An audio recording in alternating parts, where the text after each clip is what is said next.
Hello students, आज हम लोग सीटेट में मैथ पेडागोजी का पढ़ने जा रहे हैं। मैथ पेडागोजी के बारे में आज चर्चा करने जा रहे हैं हम लोग। मैथ पेडागोजी के बारे में चर्चा करने जा रहे हैं हम लोग। बहुत इम्पोर्टेंट है। मैंने इससे पहले एक वीडियो बना चुका हूँ मैथ की पेडागोजी पर, और आज हम लोग चर्चा करेंगे कि मैथ की पेडागोजी पढ़ने के लिए कौन कौन सी बातों को ध्यान रखना पड़ता है और कौन कौन से एक्टिविटी ज़रूरी है और कौन कौन से तरीके ज़रूरी हैं, और एनसीएफ 2005 के अनुसार मैथ को हम लोग कैसे पढ़ा जाए। एनसीएफ 2005 के अनुसार मैथ को कैसे पढ़ा जाए, तो इसमें सवाल जो है एनसीएफ 2005 से भी आते हैं, और मैथ में जो एक्टिविटी होता है, जो मैथ के जो प्रॉब्लम्स होते हैं, उस पर भी सवाल आते हैं परीक्षा में। ये कुछ बातों का ध्यान रखना है। जैसे आपको आएगा एनसीएफ 2005 के अनुसार भी आएगा सवाल, और जो मैथ का प्रॉब्लम होता है उस पर भी एक सवाल आता है। तो काफ़ी सवाल आते हैं एनसीएफ 2005 और मैथ की पेडागोजी पर। और CD child development and pedagogy यानी चाइल्ड साइकोलॉजी, इस पर भी बहुत सारे सवाल आते हैं परीक्षा में। ठीक है जी।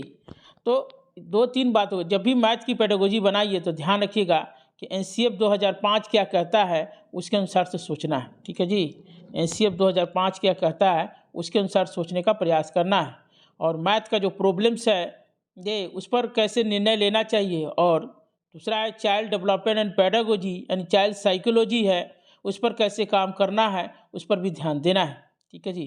तो इन्हीं सब बातों को ध्यान देखते हुए सवाल को सोल्व करने का प्रयास करते हैं हम लोग।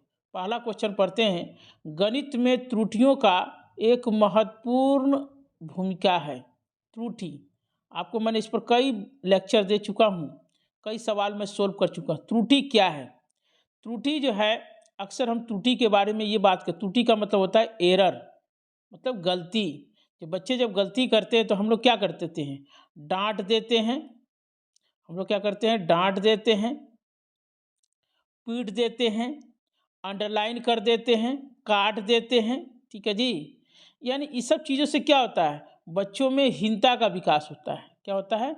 बच्चों में हीन भावना का विकास होता है। इसमें बच्चों में हीन भावना का विकास होता है। हमें जो गलतियां हैं वो क्या है? सीखने सिखाने की प्रक्रिया का हिस्सा है वो। जब भी कोई बच्चा सीखता है, चाहे हम भी सीखते हैं, अभी हम लोग सीख रहे हैं, और ये जब तक मृत्यु नहीं हो जाएगी तब तक हम सीखते रहेंगे। इसलिए सीखना क्या है? एक निरंतर चलने वाली प्रक्रिया है। और जब भी हम कोई सीखते हैं तो कोई ना कोई एरर जरूर करते हैं, गलती जरूर करते हैं। तो हमें गलती से सीखना है, न कि उसे डांटना है, पीटना है, ना अंडरलाइन करना है, ना क्रॉस करना है। ठीक है जी। तो ये ध्यान रखना है। मतलब गलतियाँ क्या है, त्रुटि क्या है? उस खिड़की के समान है जो हमें बताता है कि बच्चे जो है कहाँ तक चिंतन कर रहे हैं और किस तरह चिंतन कर रहे हैं, ये हमें बताता है। तो चलिए सवाल को देखते हैं। गलत करें कि त्रुटियां जो हो रही है वो गलत है, क्योंकि गणित में त्रुटियों का कोई स्थान नहीं है। ठीक है, गलत है क्योंकि त्रुटियां लापरवाही को दर्शाता है। कहता है कि आप लापरवाह कर रहे हैं इसलिए आपको गलत हो रहा है। सही है क्योंकि ये बोध कराता है कि बच्चे गणित की अवधारणा को किस प्रकार रचना करते हैं। देखिए, तीसरा सही हो गया आपका 100%। चौथा दिया है सही है क्योंकि विद्यार्थियों को प्राप्तांकों के विषय में फीडबैक देता है। गलत है। जब भी आप सीखेंगे कोई ना कोई गलती करेंगे, और वो गलती आपको बताएगा कि बच्चे जो गणित की अवधारणा में, जो किसी भी चीज़ के सीखने की अवधारणा में क्या सोचते हैं और किस तरह सोचते हैं, और उनका चिंतन का स्तर क्या है और कैसे उसे सिखाना चाहिए। ठीक है जी। तो तीसरा नंबर सही है आपका। और देखिएगा ये चाइल्ड डेवलपमेंट पेडागोजी में भी सवाल आता है। तो चलिए अगला क्वेश्चन हम लोग देखते हैं। अगले क्वेश्चन की तरफ बढ़ते हैं हम लोग। अगले क्वेश्चन की तरफ क्या है? अगले क्वेश्चन की तरफ। ठीक है, अगले क्वेश्चन की तरफ बढ़ते हैं हम लोग। देखते हैं अगले क्वेश्चन की तरफ।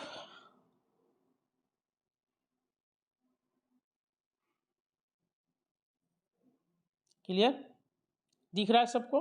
क्वेश्चन को देखते हैं। कक्षा 4 के विद्यार्थियों को समझाने के लिए कि 4 को विद्यार्थी को समझाना है कि 1/10 100 से बड़ा है, ठीक है, ऐसे होना चाहिए। तो ये एक्टिविटी के माध्यम से आपको समझाना है। तो कैसे समझाएंगे? तो शिक्षण अधिगम प्रकरण, कौन सा शिक्षण अधिगम को आप यूज करेंगे, ठीक है जी। तो देखिए यूज क्या करना है। पहला दिया है डांस ब्लॉक, ये डांस ब्लॉक, इसमें क्या होता है, ब्लॉक बना देते हैं, ठीक है जी। जैसे यूनिट का रख दिया, 10th का रख दिया, 100 का रख दिया, ऐसे करके इकाई, दहाई और सैकड़ा, 1000 का भी बना सकते हैं। और इसमें क्या करेंगे, 1/10 का है, ये 10th की बात हो रहा है तो 10 का दे दिया, या 100 का हो जाएगा, ये यूनिट का, यूनिट का मतलब 1 से 9 हो जाएगा, ये 100 से 10 से 99 हो जाएगा, 100 से 999 हो जाएगा। अब आराम से बच्चों को बता सकते हैं कि कौन सा, इसका आंसर होगा पहला, डांस ब्लॉक हो जाएगा। संख्या चार्ट क्या होता है वो देख लीजिए। संख्या चार्ट ये होता है, ये 0 हो गया, 1 2 3 4 5, -1 -2 -3 -4, ऐसे होता है। इसको संख्या चार्ट कहते हैं। हम संख्या चार्ट के माध्यम से कोई चीज़ नहीं पढ़ाते बच्चों को, क्योंकि सब अमूर्त अवधारणा होता है। हमें पढ़ाना है 1 से 5 के विद्यार्थी को मैथ, और 6 से 8 के विद्यार्थी को पढ़ाना है, तो हम संख्या चार्ट के माध्यम से नहीं पढ़ाते हैं, राइट। ये तीसरा चीज़ है, समझ लेते हैं। तीसरा जो है अबेकस। अबेकस क्या होता है, देखिए इस तरह से आपने देखा होगा, कहीं भी देखा होगा आपने, इस तरह से मोती की माला लगी रहती है, इसमें अलग अलग रंग का भी कर सकते हैं, ठीक है। इसके माध्यम से आप क्या कर सकते हैं, काउंटिंग सिखा सकते हैं, काउंटिंग सिखा सकते हैं, पहला पॉइंट। प्लस सिखा सकते हैं, माइनस सिखा सकते हैं, मल्टीपल सिखा सकते हैं, और प्लेस वैल्यू सिखा सकते हैं। प्लेस वैल्यू, स्थानीय मान, मतलब ये यूनिट रख दिया, इसको मतलब 10th बना दिया, इसको 100 बना दिया, इस तरह से कर सकते हैं। तो ध्यान रखना है, अबेकस का काम क्या होता है, काउंटिंग 1 2 3 4 5, प्लस सिखा सकते हैं, माइनस सिखा सकते हैं, मल्टीपल सिखा सकते हैं, और प्लेस वैल्यू, इसको लिख लीजिएगा आप लोग, बहुत काम का चीज़, यही सब पूछता है परीक्षा में, ठीक है जी। क्लियर सबका हो गया आप लोगों का? जो बच्चे जुड़े हुए हैं तो देखेंगे अपना क्लियर। अगला है 10x10 ग्रिड। ग्रिड क्या होता है, एक संरचना है ग्रिड का। 10x10 का मतलब हुआ 10 हो जाएगा, इधर से भी 10, 1 2 3 4 5 6 7 8, 10 बना दीजिए, इसको भी आप लोग बना लीजिएगा इसको अच्छे से, इसमें भी 10 हो जाना चाहिए। 1 2 3 4 5 6 7 8 9, 10 बना दीजिए। ये हो गया 10x10 का ग्रिड। जे अब ग्रिड से क्या सीख सकते हैं वो देखिए। ग्रिड से आप इससे आप क्या कर सकते हैं, ग्रिड से आप क्या कर सकते हैं कि प्लस सीख सकते हैं, माइनस भी सीख सकते हैं, मल्टीपल भी सीख सकते हैं। दशमलव वाला चीज़ है वो इसी में समझाया जाता है। दशमलव के बारे में डेसिमल पढ़ाना तो ग्रिड के माध्यम से सिखा सकते हैं। आएगा पेपर में बहुत सारा, या चित्र बना लीजिएगा 10x2, ठीक है, यही ग्रिड होता है। तो ऐसे से प्रॉब्लम आएगा, आपको समझ में आ जाएगा। लेकिन हमने चारों के बारे में समझा दिया आपको, ब्लॉक के बारे में भी, ठीक है, ठीक है। तो ये है चार के चीज़ के बारे में। ये थोड़ा थोड़ा चीज़ जानना है, सवाल पकड़ में आ जाएगा, आपको जानकारी रहनी चाहिए जो आपको जानना है, ठीक है। चलिए अगला सवाल की ओर बढ़ते हम लोग।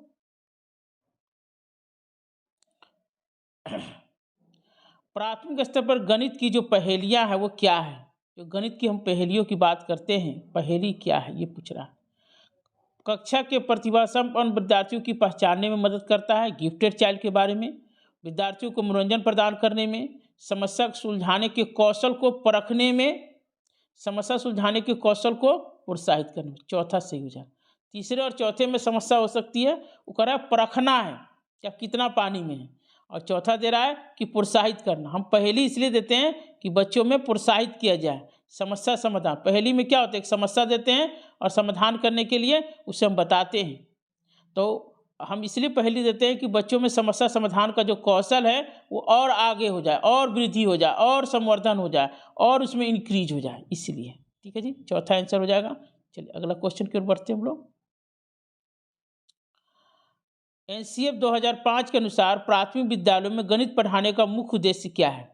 उद्देश्य क्या नहीं है? देखिए नहीं हम भी छोड़ दिए, यही गड़बड़ होता है परीक्षा में, ध्यान रखना है। नहीं है, गलत पूछ रहा है। तो एनसीएफ 2005 क्या मानता है उसको समझने का प्रयास करना है हम लोग को। एनसीएफ 2005 क्या कहता है? ठीक है जी, एनसीएफ 2005 क्या कहता है? अब तक जितना भी आप पढ़े सब एनसीएफ 2005 ही पढ़े हैं। कहता है कि बच्चों की सोच विचार प्रक्रिया का गणितीय रूप देना।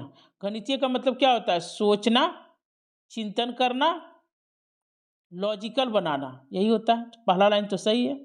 बच्चों के संदर्भ में गणित का, ये चाइल्ड सेंटर अप्रोच की बात कर रहा है, ठीक है, ये भी सही है। समस्या समाधान के कौशल को बढ़ाना, ये भी सही है। मैथ किस लिए पढ़ते हैं? हम लोग जो प्रॉब्लम को सोल्व कैसे किया जाए उसकी स्किल को सिखाया जाए। गणित में उच्चतर पढ़ाई की तैयारी करना, उच्चतर माने हायर एजुकेशन। तो एनसीएफ 2005 का ये उद्देश्य नहीं है। उच्चतर पढ़ाई का नहीं करना है कि बीएससी एमएससी हमको नहीं, अभी से नहीं पढ़ाना, बीएससी एमएससी का हमारा उद्देश्य नहीं है। यही चौथा आंसर हो जाएगा। ये गलत कथन है। ठीक है जी, आगे बढ़ते हम लोग।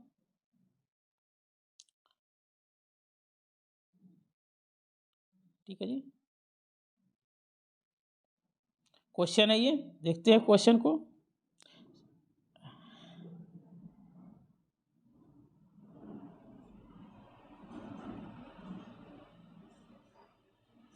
प्राथमिक स्तर पर गणित की पाठ्य पुस्तकों को सबसे अधिक महत्वपूर्ण विशेषता किनमें से कौन सी है? संकल्पनाओं का उच्चतर कक्षाओं के साथ संबंध कर देखिए। फिर उच्चतर कक्षा क्या? हमें पढ़ा रहे हैं 1 से 5 के बच्चों को पढ़ा रहे हैं ना, हम 1 से 5 के बच्चों से मतलब चाहिए। हायर एजुकेशन से हमें क्या मतलब है? इसको हायर एजुकेशन मतलब जानबूझ कर देता है ताकि आपको फंसाए। संकल्पनाओं को जटिल से सरल पढ़ाना चाहिए, गलत है। हम 1 से 5 के बच्चों को पढ़ा रहे हैं, 1 से 5 याद रखिएगा, 1 से 5 या 6 से 8 के बच्चों को पढ़ा रहे हैं, तो हमें सरल से जटिल की ओर जाना है। ध्यान रखिए, सरल से जटिल की ओर जाना, कि जटिल से सरल की ओर नहीं जाना है। ध्यान रखिएगा चीज़ को। संकल्पनाओं को पूर्णतः श्रेणीबद्धता में प्रस्तुत करना चाहिए, ये गलत कथन है। संकल्पनाओं को मूर्त से अमूर्त की ओर जाना चाहिए, ये लाइन सही है। क्या है? मूर्त से अमूर्त। क्या है? बच्चों को पहले उदाहरण दीजिए, दिखाइए, तब अमूर्त कथन की ओर जाइए। अंडरस्टैंड? ये मूर्त से अमूर्त, concrete to abstract, concrete to abstract, ये चलिए ठीक है जी, ओके। अगला क्वेश्चन की ओर बढ़ते हैं हम लोग।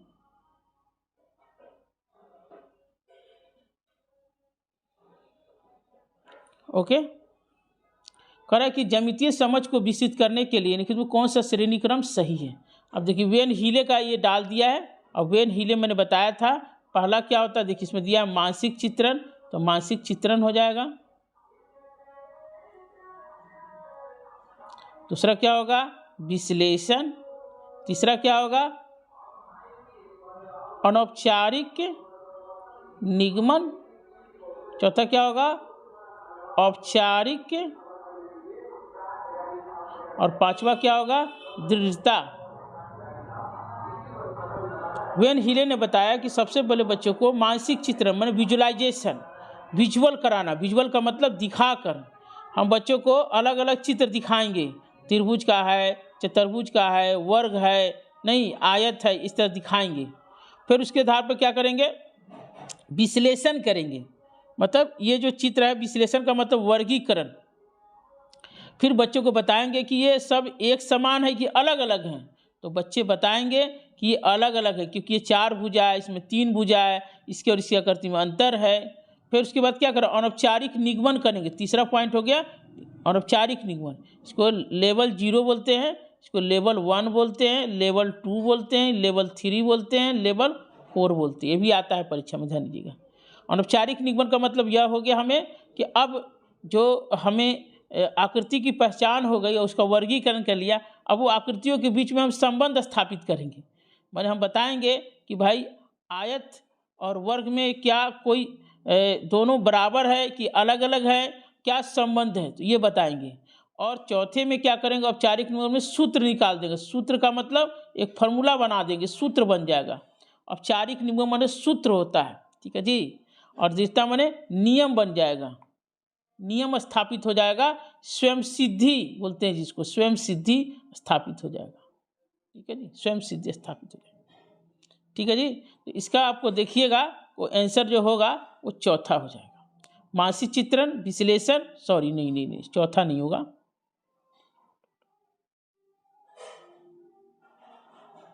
ठीक है, मानसिक चित्रण विश्लेषण और औपचारिक निगमन, औपचारिक दूसरा हो जाएगा, ठीक है जी, दूसरा, ठीक है जी। अनौपचारिक निगमन, निगमन, औपचारिक निगमन, ठीक है, ध्यान रखिएगा। और यूएन हिले का कॉन्सेप्ट समझ लीजिएगा पूरा, ठीक है जी, बता दिया मैंने आपको, उसको लिख लीजिएगा और ये याद कर लीजिएगा, ये क्रम ही दिया हुआ है पूरा अच्छे से। अगला क्वेश्चन देखते हैं हम लोग।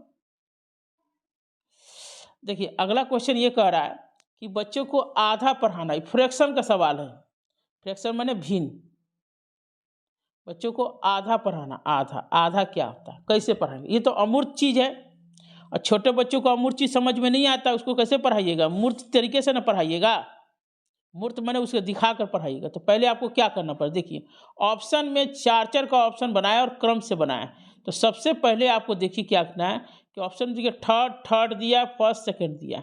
थर्ड का देखते हैं क्या दिया है, बहुत सारे मूर्त पदार्थों को आधे में विभाजित करते हैं। पहले ही आ गया मूर्त, तो सबसे पहले शुरुआत कहाँ करें, मूर्त माने उदाहरण से, उदाहरण माने दिखाकर, ठीक है जी। तो पहला हो गया, पहला ऑप्शन हो गया दिखाकर, तो पहला थर्ड हो गया आपका, इसमें मूर्त आ गया, मूर्त तरीके से पहले दिखाएंगे। दूसरा क्या आ जाएगा इसमें, अब देखिए अब थर्ड हो गया, अब थर्ड के बाद फोर्थ दे रहा है, देखिए कह रहा है कि फोर्थ दे रहा है कि कहानी या शब्दों के माध्यम से आधा प्रदर्शित करेंगे। ये कह रहा है कि पहला दे रहा है चित्र दिखाएंगे, तो ये होगा आपको चित्र दिखाना होगा। क्या करेंगे, जो मूर्त चीज दिखाया उसका चित्र दिखा देंगे, ठीक है जी। जैसे आपने व्यवहार में दिखाया और चित्र बना देंगे, चित्र रोटी का चित्र बनवा देंगे, चक्को जी का चित्र बना देंगे, ठीक है।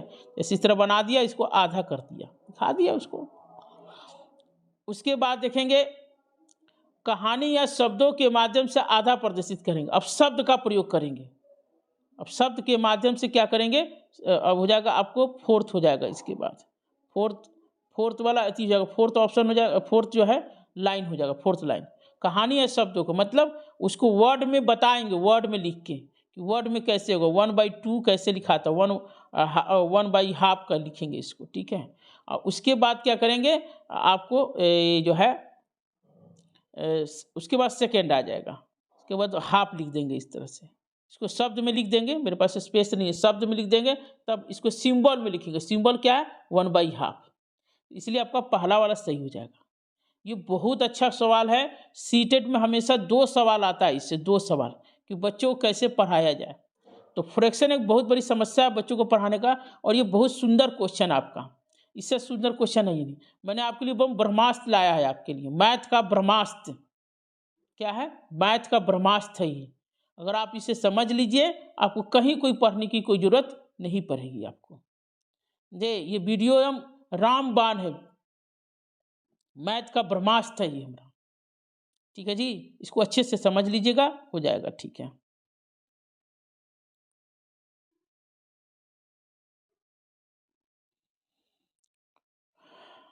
ठीक है जी, चलते हैं क्वेश्चन की ओर। कक्षा फर्स्ट और सेकेंड गणित के शिक्षण के अधिगम के लिए कौन सा सही है, फर्स्ट और सेकेंड में, ठीक है, फर्स्ट और सेकेंड में देखा होगा। अभ्यास के लिए बहुत अवसर उपलब्ध करना, देखिए अभ्यास जहाँ भी होगा गलत हो जाएगा।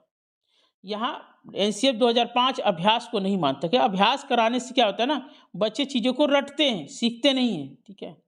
कक्षा फर्स्ट और सेकेंड में केवल गणित के मौखिक प्रश्नों का केवल आ गया, और ये ध्यान रखिए मैंने बताया था केवल आ जाए, ही आ जाए, सिर्फ आ जाए, एकमात्र आ जाए, गलत होता है। 99.99 गलती होगा, 0.1 जगह कहीं सही होगा, कोई बात ऐसा लिखा होगा।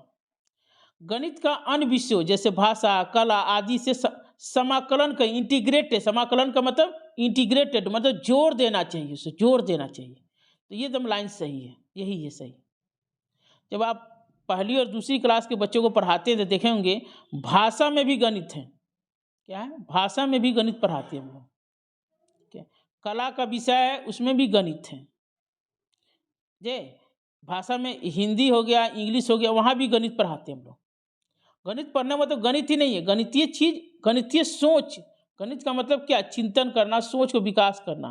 तो आपको वहाँ भी मिलेगा कहानी के माध्यम। अब जैसे अब हिंदी की किताब कहानी बता दिया, कहानी के माध्यम से कहानी में मैथ चल रहा है, वो बच्चा दिमाग लगा रहा है। इंग्लिश की किताब है, उसमें कहानी में मैथ चल रहा है। ठीक है जी, इसलिए थर्ड वाला सही है आपका।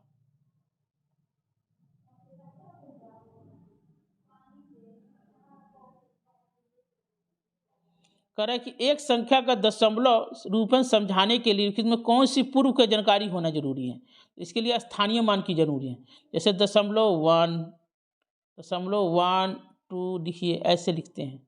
तो आपको ये स्थानीय मान, मतलब वही स्थानीय मान का मतलब होता है कि आपको वही इकाई, दहाई, सैकड़ा देखना पड़ेगा।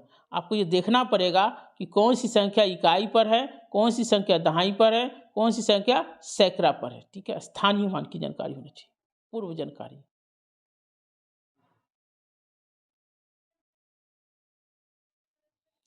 अंकगणित की 4 मूलभूत इकाइयाँ ये होता है, प्लस होता है, माइनस होता है, मल्टीपल होता है और डिवीजन होता है। प्लस का मतलब योग, व्याकलन का मतलब होता है माइनस। देखिए जो हिंदी में दिक्कत होते लिख दिया, और गुना का गुना, भाग का भाग, ये 4 याद रखिएगा। ये एनसीएफ 2005 यही बताता है। ठीक है जी, अगला क्वेश्चन हम लोग देखते हैं।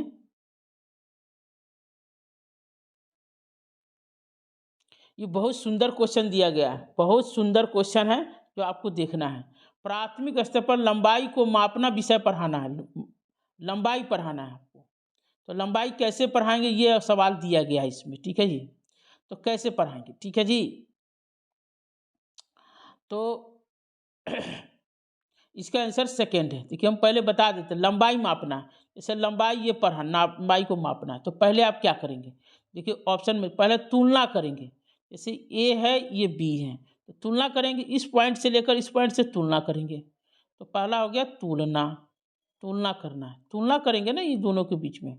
फिर अप्रमाणिक मापों का प्रयोग करेंगे। अब है कि अप्रमाणिक माप, नॉन स्टैंडर्ड, मतलब नॉन स्टैंडर्ड क्या होता है? जो हम लोग आम जीवन में प्रयोग करते हैं। जैसे हाथ से मापेंगे, डोरी से माप सकते हैं, धागा से माप सकते हैं, रस्सी से माप सकते हैं। ये सब क्या? अप्रमाणिक, इसको प्रमाणित नहीं किया गया, इसको सब जगह प्रयोग नहीं कर सकते, स्टैंडर्ड यूनिट नहीं है। उसके बाद क्या करेंगे? प्रमाणिक मापों का उपयोग करेंगे। तब प्रमाणिक माप कौन होता है? जैसे इंच, सेंटीमीटर, मीटर, उसका प्रयोग करेंगे। और तब हम लोग क्या करेंगे? प्रमाणिक इकाई को विकसित करेंगे। तब जो प्रमाणिक इकाई है, इंच है, सेंटीमीटर, मीटर है, उसको स्थापित। इसलिए दूसरा वाला सही है। बहुत खूबसूरत सवाल है, ध्यान रखिए। सवाल कई बार पूछा गया है, तुलना वाला तो नहीं पूछा गया था, तुलना करिए ये, लेकिन पूछा गया कि पहले अप्रमाणिक माप का प्रयोग करेंगे, प्रमाणिक माप का। तो पहले हम अप्रमाणिक माप का प्रयोग करते हैं, तब प्रमाणिक माप, पहले नॉन स्टैंडर्ड तब स्टैंडर्ड। ठीक है जी, ये ध्यान रखना है, क्योंकि बच्चों को आसपास की दुनिया से जोड़ के पढ़ाना है।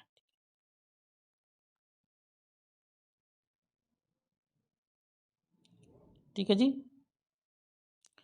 करें कक्षा 4 में सममिति पढ़ाना है और परावर्तन की ज्यामितीय संकल्पना पढ़ाना है। तो कैसे पढ़ाएंगे, ये दिया गया है। ठीक है जी, सममिति का मतलब क्या होता है? जैसे कोई वस्तु है, देखिए ऐसे वस्तु है, इसको 2 बराबर भागों में बांट देना, ये सममिति, सिमेट्री बोलते हैं इंग्लिश में, सिमेट्री। अब परिवर्तन का मतलब वही है कि रिफ्लेक्शन पढ़ाना है आपको, रिफ्लेक्शन पढ़ाना है। तो आप कैसे पढ़ा? मोतियों की माला, अब देखिए एक एक समझाते हैं। मोतियों की माला क्या होता है? ऐसे होता है, एक में भी हो सकता है अलग अलग, इसको रेड से रंग दिया, इसको वाइट से कर दिया। ठीक है जी, ऐसे। अब इसमें हम, इससे हम क्या पढ़ा सकते हैं? इसको लिख लीजिएगा आप लोग, जो लोग नहीं जानते लिख लेंगे। इससे हम क्या क्या पढ़ा सकते हैं? तो हम इससे काउंटिंग पढ़ा सकते हैं, 1 2 3 4 पढ़ा सकते हैं, काउंट, प्लस पढ़ा सकते हैं, माइनस पढ़ा सकते हैं। ठीक है जी, और मल्टीपल भी पढ़ा सकते हैं इससे। लिख लीजिएगा सब लोग, मोतियों की माला, string of beads, string of beads, मोतियों की माला, लिख लिया सब लोगों ने? ठीक है, बहुत सुंदर, ओके। तो चलिए, तो ये तो भाई समिति पढ़ा ही नहीं जा सकता है, तो ये तो गलत हो जा रहा है। बिंदु सीट, अब ये डॉट डॉट, ये देखिए ये क्या होता है? डॉट डॉट, बिंदु डॉट होता है, डॉट पेपर होता है।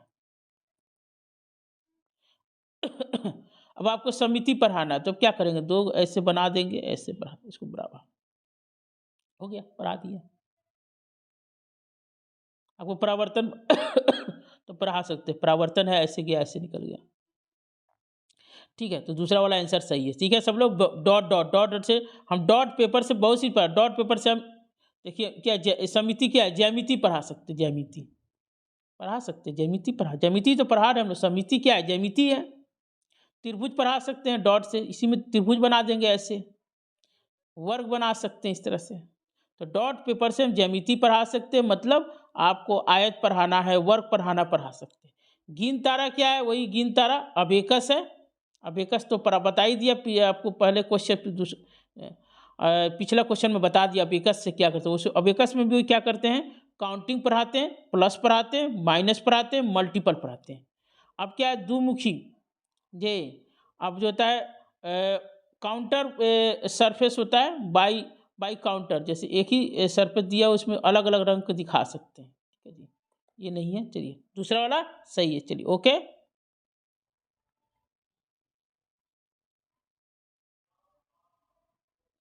अब देखिए, एक शिक्षार्थी को संख्याओं और परिकलन में समस्या, संख्या और परिकलन हो रहा है, ठीक है जी। तो परिकलन में समस्या हो रही है, तो देखिए क्या है, सॉरी क्या क्वेश्चन चला गया,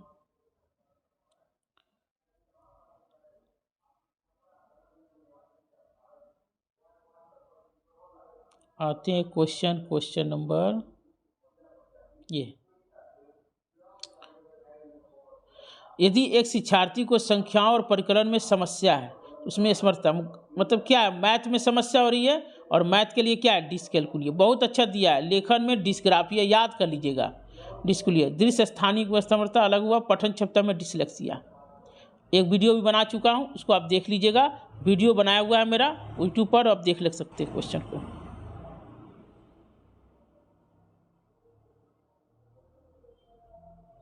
प्राथमिक स्तर पर शिक्षार्थियों के लिए व्यवहारिक उपकरणों का महत्व है, क्योंकि बहुत मदद करते हैं, ठीक है। क्या करते हैं ये, तो इसमें होगा आपको मूल गणितीय संकल्पनाओं को समझने में, जैसे उपकरण का प्रयोग करते हैं, कैलकुलेटर से समझते, तो प्लस है, माइनस है, मल्टीपल है, डिवीजन है, सब समझने में मदद करता है, ठीक है जी।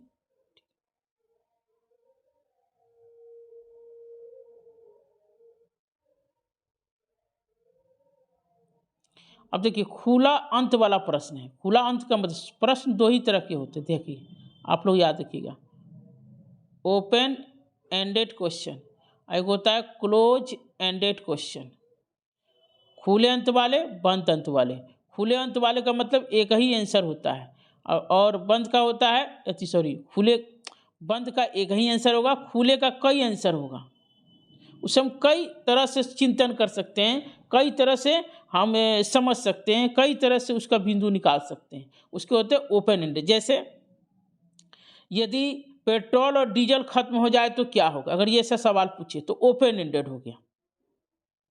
अगर पूछे कि ताजमहल कहाँ स्थित है, उसका एक ही आंसर होगा, आगरा में, तो क्लोज एंडेड हो गया, ठीक है। तो ध्यान रखिएगा, इस टाइप का सवाल सीटेट में काफ़ी पूछता है। सवाल पूछते हैं, आप 15 को 3 से गुना करिए तो एक ही आंसर आएगा, 15 या 45। कोई दो संख्या लिखिए जिनका गुणनफल 45 है। अब देखिए 45 आना चाहिए, कोई भी दो संख्या, तो कितना भी लिख सकते हैं, 9 गुने 45, ये आपको जो है 45 है, ठीक है। 9 गुने 45 हो गया आपको जो है, 15 गुने 3 हो गया 45 हो गया, 3 गुने 15 लिख दिया 45 हो गया, ठीक है। 1 गुने 45 लिख सकते हैं, ठीक है। आपको 90/2 भाग दिए तो 45 आ सकता है। आप देखिए खुद सोचिए ना, भागा करके, गुना करके, जोड़ करके, घटाव करके भी 45 ला सकते हैं। ये थोड़े कर रहा है कि जोड़ करना है, खाली जोड़े करना है, कहीं कोई भी दो संख्या लिखिए जिनका गुणनफल 45 आ जाए, सॉरी गुणनफल 45 आ जाए, तो 1 गुने 45, 9 गुने 45, 15 गुने 45, ठीक है जी, आप कर सकते हैं, ठीक है जी। 3 गुने 45, तो कई तरह से कर सकते हैं ना, इसलिए सेकेंड वाला सही है, बाकी नहीं है। संख्या का प्रयोग करते हुए 3 बार 5 का 15 का मान बताइए, तो एक 15 या 45, सिंपल एक ही आंसर आ रहा है, तो सेकेंड वाला सही है। ध्यान रखिएगा, खुले अंत का मतलब होता है एक से अधिक आंसर आना चाहिए, ठीक है जी, इसका मतलब ये होता है।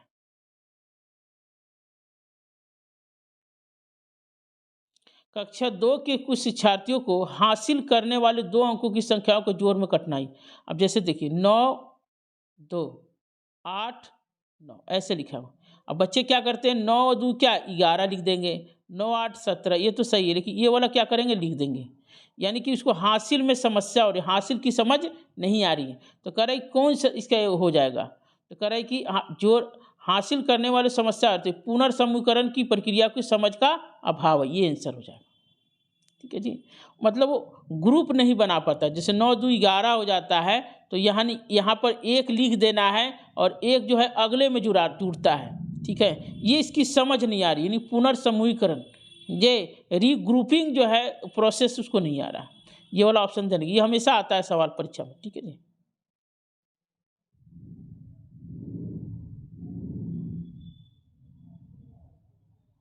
प्राथमिक स्तर पर गणित की अच्छी पाठ्य पुस्तक के लिखित में से कौन सी विशेषता महत्वपूर्ण है? अच्छी विशेषता थी उसमें अवधारणाओं का परिचय संदर्भों को दिया जाना चाहिए। ठीक है, केवल आ गया, मैंने केवल जहां भी बताया था गलत बताया था, गलत हो गया। आकर्षण रंगीन होना चाहिए, मोटी होना चाहिए, पहला वाला सही हो जाएगा। क्या होगा, पहला सही। अवधारणाओं का परिचय संदर्भ में, संदर्भ का मतलब अलग अलग उदाहरण से देने का प्रयास करना चाहिए। ठीक है जी।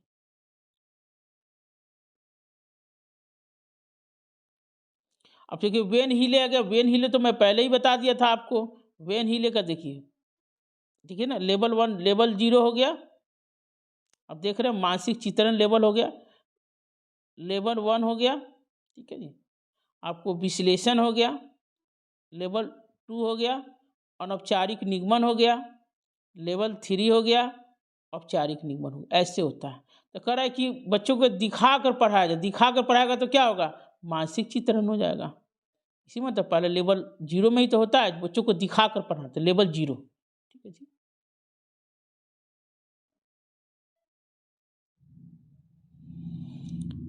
यदि एक शिक्षार्थी को पूर्णांकों, भिन्नों और दशमलव संख्याओं पर चारों आधारभूत संक्रिया, तो उसको कहते हैं संक्रियात्मक, ऑपरेशनल स्टेज। ठीक है, ऑपरेशनल स्टेज। और परिमाणात्मक स्टेज जिसको बोलते हैं मैग्नीट्यूड, ये होता है संख्या को बता 1 2 3। अगर इस तरह का जानकारी आपको दिया जा रहा है तो उसको बोलते हैं परिमाणात्मक अवस्था बोलते हैं। ठीक है, अब विभाजनात्मक होता है, विभाजन कर दिया, जैसे 8 को हमने विभाजन कर दिया 4/2, इस तरह से बताया, तो इस तरह से। ठीक है, ये है, तो ये आंसर जाएगा थर्ड। चलिए अगले क्वेश्चन की ओर आते हैं। राष्ट्रीय पाठचर्या रूपरेखा 2005 क्या सिफारिश करती है? उच्चतर गणित के लिए शिक्षा की तैयारी, देखिए हायर एजुकेशन गलत हो जाएगा। गणित के अमूर्त विचार को पढ़ना, अमूर्त विचार को नहीं। बच्चे अमूर्त विचार को समझ नहीं पाते। ये कक्ष में पढ़ाई गई विद्यार्थियों की दैनिक जीवन से जोड़ना है, ये वाला सही है। जो अभी आप मैथ पढ़ते हैं उसको कैसे दैनिक जीवन से जोड़ना है, ये चीज़ पढ़ाना है। ठीक है जी। ये चलिए अगला क्वेश्चन की ओर हम लोग बढ़ते हैं।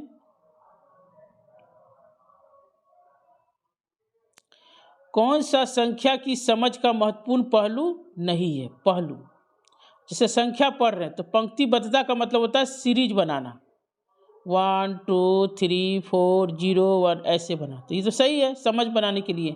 गणना करना, संख्या को समझने जो अंक लिखना है भी। संरक्षण का मतलब होता है कि जैसे वस्तु का क्षेत्रफल जानना है, आयतन जानना हो, घनत्व जानना, ये सब संरक्षण में आता है। ये आपको संख्या को समझने के लिए जरूरी नहीं है। ये सब संरक्षण का मतलब होता है क्षेत्रफल हो गया, आयतन हो गया, घनत्व हो गया, दूरी हो गया, गति हो गया, ये है वस्तु के भौतिक स्वरूप कहा जाता है। जो वस्तु का जो भौतिक स्वरूप है वही संरक्षण कहलाता है। तो ये ना भौतिक स्वरूप है, उसका परिधि हो गया, क्षेत्रफल हो गया, आयतन हो गया, ये हो गया। ठीक है, संरक्षण याद रखिए।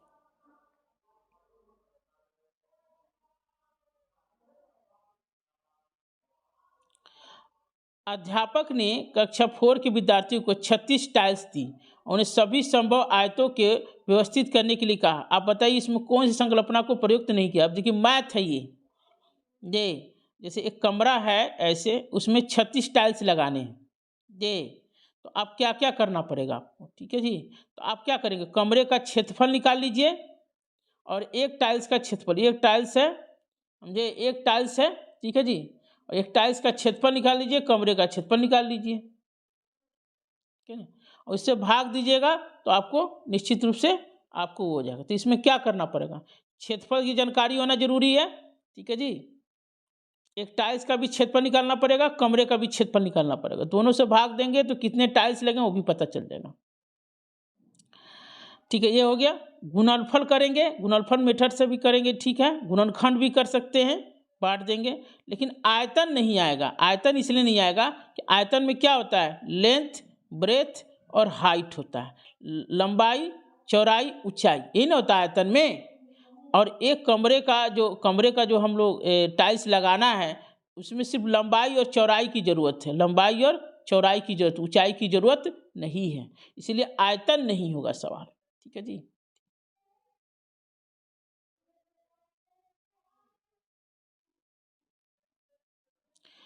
तो 2005 के अनुसार प्राथमिक स्तर की संख्याओं, अनुसंख्याओं पर मात्राओं का मापन का आदि का शिक्षण। देखिए, गणित का दो उद्देश्य है, एक संकीर्ण उद्देश्य है और एक है व्यापक उच्च उद्देश्य है। ऐसे लिखा रहेगा, संकीर्ण और उच्च उद्देश्य। संकीर्ण में क्या होता है कि प्लस सीखते हैं, माइनस सीखते हैं, मल्टीपल सीखते हैं, डिवीजन सीखते हैं, ये मापन सीखते हैं। और उच्च उद्देश्य का मतलब होता है गणितीयकरण। हमको प्लस माइनस नहीं सीखना है, बल्कि गणित का उस शिक्षा का मतलब होता है चिंतन करना है, सोचना है, समझना है, विचार करना। तो देख लीजिए, पहला सही हो जाएगा। गणित शिक्षण के संकीर्ण उद्देश्य को पूरा करता है, क्योंकि हम लोग कर रहे हैं संख्या और उनकी संक्रियाओं पर, हम लोग नंबर्स की बात कर रहे हैं और नंबर्स पर प्लस माइनस मल्टीपल डिवीजन की बात कर रहे हैं, ठीक है। चलिए आगे बढ़ते हैं हम लोग।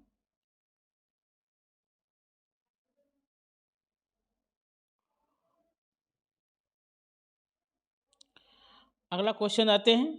कक्षा 3 में शिक्षार्थी को ये दिया गया 4562 से 728 को योग करने के लिए कहा गया। विद्यार्थी देखिए क्या करता है, देखिए विद्यार्थी क्या, 2 का 2 उतार दिया, 8 अब 8 भी उतार दिया, ठीक है।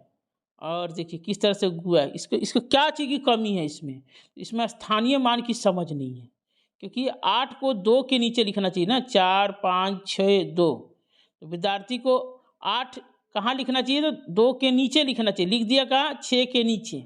इसका मतलब उसे प्लेस वैल्यू की जानकारी नहीं है। उस प्लेस वैल्यू का मतलब इकाई, दहाई, सैकड़ा की जानकारी नहीं है। उसे ये पता नहीं है कि कौन से मतलब जो है संख्या को कहाँ पर इकाई पर रखना चाहिए, दहाई पर रखना चाहिए, ये सब रखना चाहिए, ठीक है जी।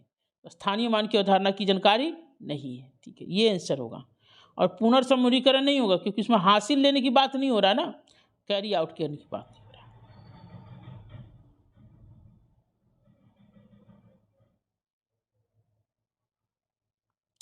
चलिए, कक्षा 4 की पाठ्य पुस्तक में दी गई लिखित में समस्याओं में से बहु अनुशासनात्मक समस्या, मतलब इसका होता है इंटरडिसिप्लिनरी प्रॉब्लम, ठीक है। इंटरडिसिप्लिनरी अप्रोच मतलब गणित को अन्य सभी सब्जेक्ट से जोड़ना, इतिहास से, भूगोल से, पॉलिटी से, ज्योग्राफी से, इकोनॉमिक्स से, सबसे जोड़ना, फिजिक्स से, केमिस्ट्री से, सबसे जोड़ना, उसी को बोलते हैं interdisciplinary approach, multi interdisciplinary approach.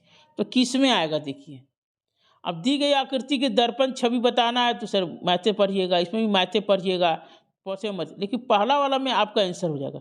जैसे झंडे का चित्र बनाएंगे, जैसे झंडे का चित्र बनाते हैं हम लोग इस तरह से, ठीक है, झंडे का चित्र बनाते हैं तो बच्चा मैथ तो ड्राइंग तो चित्रकला का जानकारी होगा, ये तो होगा ही, और साथ उसको मैथ की भी जानकारी, उसको पता होगा कि झंडे की कितनी लंबाई है, चौड़ाई है, ऊंचाई है और कैसे करना चाहिए, वो होगा। उसका इतिहास का पता भी चलेगा, इतिहास में झंडे का विकास कैसे हुआ, किसने बनाया, क्यों बनाया, ये सारा जानकारी होगा। इसलिए पहला वाला ऑप्शन सही है आपका। अब देखिए, ग्रिड वर्गाकार कागज दिया गया है, ठीक है, देख रहे हैं ना, ये 0 है, 1 वंश हो गया, मतलब इकाई हो गया, टेंथ हो गया, दहाई हो गया, सैकड़ा हो गया, ये ऐसे ही यहाँ पर दिया गया। अब देखिए अब देखिए खुद आप चित्र देख के बता सकते हैं, ग्रिड पर है ये, इसी को ग्रिड बोले तो, ग्रिड मेथड क्या है, ग्रिड पेपर इसी को बोलते हैं।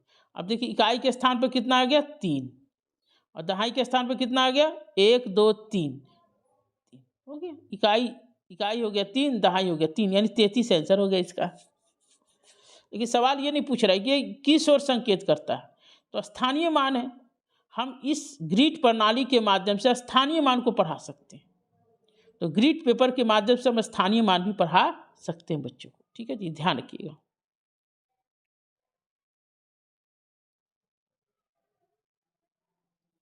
प्राथमिक स्तर के बच्चे दी गई आकृतियों को उनकी दिखावट के आधार पर पढ़ाना है।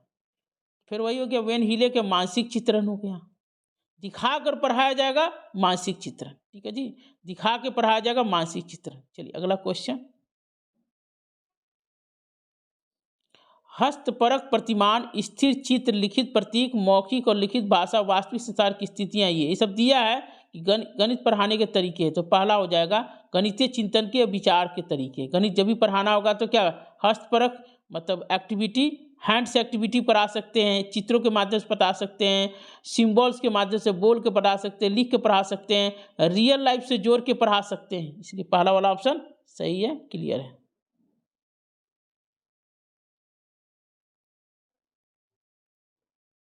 करे जियो बोर्ड क्या है, मैंने पहले ही बताया था। जियो बोर्ड का मतलब करते हैं ज्यामिति पढ़ाने के लिए। ज्यामिति में त्रिभुज है, चतुर्भुज है, आयत है, मुझे जो भी पढ़ाना है इसे जियो बोर्ड से पढ़ा सकते हैं। अब जियो बोर्ड क्या होता है, देखिए जियो बोर्ड का क्या ऐसे होता है। इसमें कील ठोका रहता है, कील डाला रहता है इसमें। अब उसको इसमें क्या करते हैं, इसमें आप रबर का प्रयोग कर सकते हैं, चाहे आप धागा का प्रयोग कर सकते हैं। इस तरह से जोड़ के पढ़ा दिया, लगा दिया ऐसे। इसमें ना एती होता है, कील होता है इसमें। ठीक है, कील होता है, लगा हुआ था इसमें, चाहे पिन भी लगा के कर सकते हैं। ये जियो बोर्ड होता है, बोर्ड जियो बोर्ड। ठीक है, दूसरा वाला सही हो।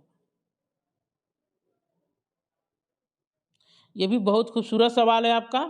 कक्षा कक्ष में गणितीय भाषा में निपुणता को निश्चित क्रम में समस्याओं को प्रदर्शित करने के द्वारा पढ़ाया जा सकता है। अब कैसे पढ़ाएंगे, गणित को कैसे पढ़ाएंगे? ठीक है, तो देखिए पहला तो है कि गणित को रोजमर्रा के जीवन से जोड़ना चाहिए। रोजमर्रा आ गया तो पहला और तीसरे में ही आंसर होगा।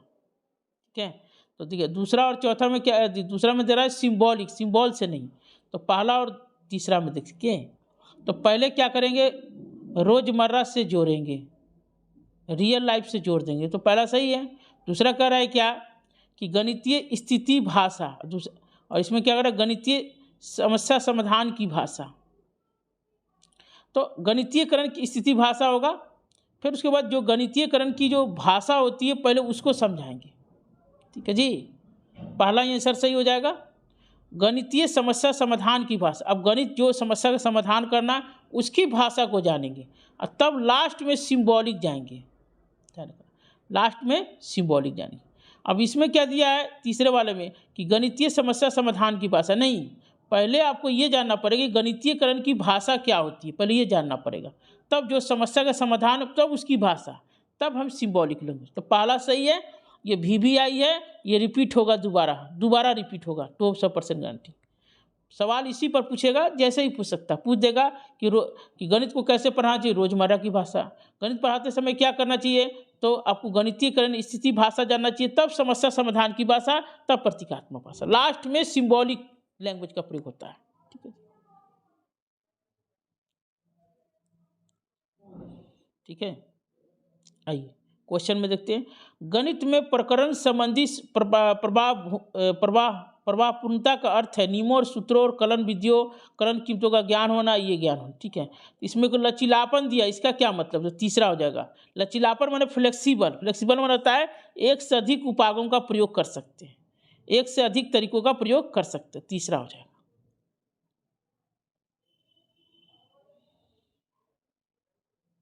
ये सवाल होता है, ये पूछ रहा है गणित की पाठ्यचर्या एनसीएफ 2005 में क्या। अब देखिए गणित में क्या है कि 3 बातें हैं। एक दिया है महत्वाकांक्षी, एनसीएफ 2005 में लिखा। दूसरा दिया है सुसंगत, और तीसरा दिया है महत्वपूर्ण। लिख लीजिएगा सब लोग, 3 वर्ड दिया है। सवाल जो है हमेशा महत्वाकांक्षी पर पूछा है, तो पहले महत्वाकांक्षी को समझ लेते हैं। इसका मतलब होता है संकीर्ण उद्देश्य, और उच्च उद्देश्य। अभी पिछला वीडियो में समझाया था, पिछले क्वेश्चन में दिखाया था। संकीर्ण उद्देश्य का मतलब संख्यात्मक जानकारी, प्लस है, माइनस है, मल्टीपल है, डिवीजन है, ये जानकारी। और उच्च उद्देश्य का मतलब होता है गणितीयकरण। गणितीयकरण का मतलब हो जाता है मैथमेटाइजेशन। हमें सोचने वाला बनना चाहिए, समझने वाला बनना चाहिए, ये हो। ठीक है जी। तो महत्वाकांक्षा का मतलब ये गणित के उच्च उद्देश्यों से, फोर्थ।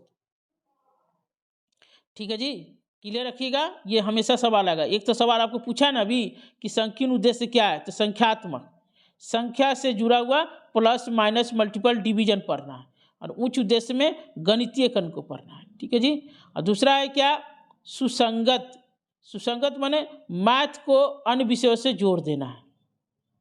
ठीक है जी। और महत्वपूर्ण माने मैथ में सभी चीज़ें नहीं पढ़नी, जो महत्वपूर्ण चीज़ें हैं, जो बच्चों के जीवन से जुड़ा, वो चीज़ पढ़ना है। ठीक है जी, चलिए।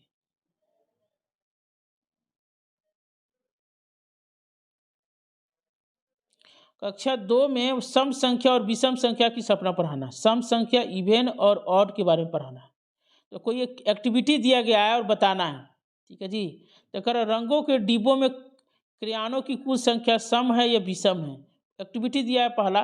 और दूसरा, गणित की कॉपी में कागज की संख्या सम है या तो विषम है। ये बता रहा है कि ये जो एक्टिविटी दिया जा रहा है वो क्या है। ठीक है जी, क्रेनो पेज समगत करिए। तो ये अधिगम के लिए ऊपर देखिए, अधिगम के कई होते हैं। एक होता है असेसमेंट फॉर लर्निंग, ध्यान रखिएगा, असेसमेंट ऑफ लर्निंग, तो ही होता है। असेसमेंट फॉर लर्निंग जो होता है वो चाइल्ड सेंटर होता है। क्या होता है, चाइल्ड सेंटर होता है। ये सारा एक्टिविटी किसे, चाइल्ड सेंटर के लिए, इसलिए पहला वाला सही है। ये बच्चों के लिए हो रहा है ना, बच्चों को समझाने के लिए अलग अलग एक्टिविटी दे रहे हैं। ठीक है जी। और चौथा वाला जो देख रहे हैं, अधिगम का मूल्यांकन, असेसमेंट ऑफ लर्निंग, ये टीचर सेंटर होता है। इसमें टीचर सेंटर में समझ रहे हैं, इसमें बच्चों के बारे में नहीं सोचते हैं, टीचर अपने अनुसार पढ़ाता है। ठीक है जी, ये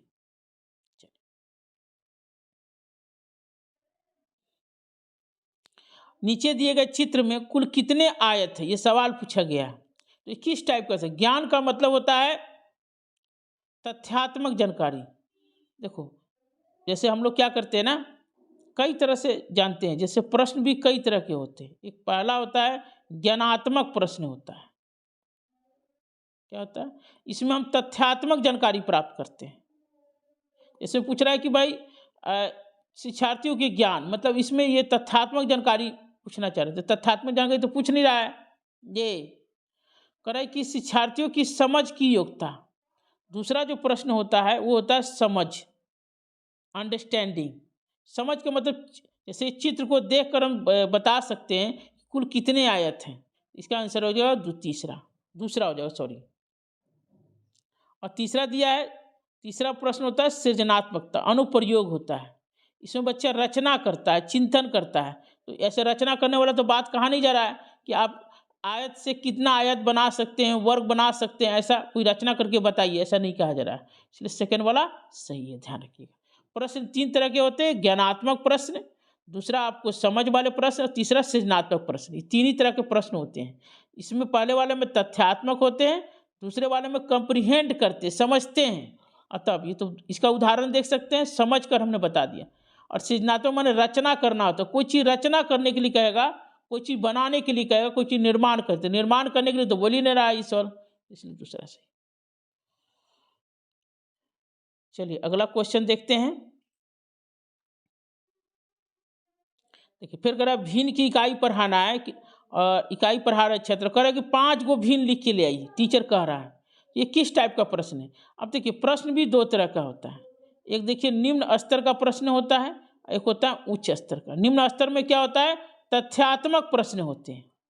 अब कह रहा है कि 5 भिन्न लिख ले, इसमें क्या दिमाग लगेगा इसमें कम दिमाग लगेगा ना, इसलिए हो जाएगा सोचने के निम्न स्तर के 5 भिन्न लिखाइए। 1/2, 1/3, 1/4, 1/5 लिख दिया, हो गया। इसमें क्या चिंतन लगा, थोड़ा सा चिंतन लगा।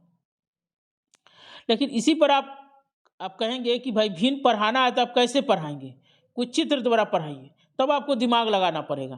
तो ये हो जाएगा सोचने के निम्न स्तर। ध्यान रखिएगा, इस टाइप का सवाल खूब परीक्षा में पूछता है, ध्यान रखना है।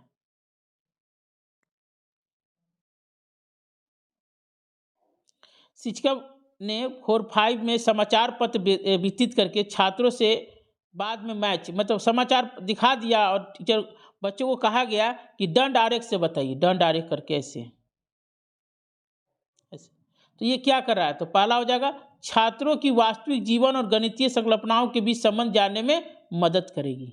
यानी बच्चों को जो मैं पढ़ाया उसको रियल लाइफ से जोड़ दिया, आंकड़ों से, चित्रों से माध्यम से पढ़ा दिया। ये होगा पहला।